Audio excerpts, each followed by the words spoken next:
పవన్ గారు నన్ను పిలిచారు చాలాసార్లు ఇదివరకు చెప్పడం జరిగింది. 2009 నుంచి నేను ప్రజారాజ్యంలో ఉన్నప్పుడు వారు అన్నగారు పార్టీ పెట్టినప్పుడు నేను వారితో ప్రయాణం చేశాను. మొట్టమొదటి నుంచి కూడా పవన్ కళ్యాణ్ గారు చాలా ఒక మంచి వ్యక్తి.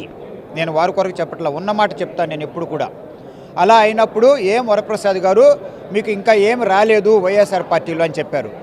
బాబు ఇలా ఇవ్వలేదు, ఏ కారణం నాకు తెలియదు, నాకు అవకాశం ఇస్తే కూటమిలో నాకు ఒక అవకాశం ఇవ్వండి, తిరుపతి ఎంపీగా నిలబడాలని చెప్పి నేను కోరిన మాట వాస్తవమే. కానీ పవన్ గారు పెద్ద మనసు పెట్టుకునే అంత వయసులో, వారి పెద్ద మనసుకు చిన్న వయసులో అలా పిలిచి నన్ను అడిగినందుకు వారికి మనస్ఫూర్తిగా ధన్యవాదాలు తెలియజేస్తూ నాకు బీజేపీకి అవకాశం ఇచ్చారు. నా వంతు నేను చేస్తా. ఏ విధంగా అక్కడ నిత్యం అందుబాటులో ప్రజలకు ఉంటూ ఎంపీగా 14 నుంచి 19 వరకు ఎన్ని కీలకమైన పనులు తీసుకొచ్చానో అంతకు పదంతులుగా నేను తీసుకొస్తాను. రైల్వే స్టేషన్ అభివృద్ధి చేస్తాను, అన్ని ఫ్లైఓవర్స్, నేషనల్ హైవేస్ అన్నీ కూడా అభివృద్ధి చేస్తాను.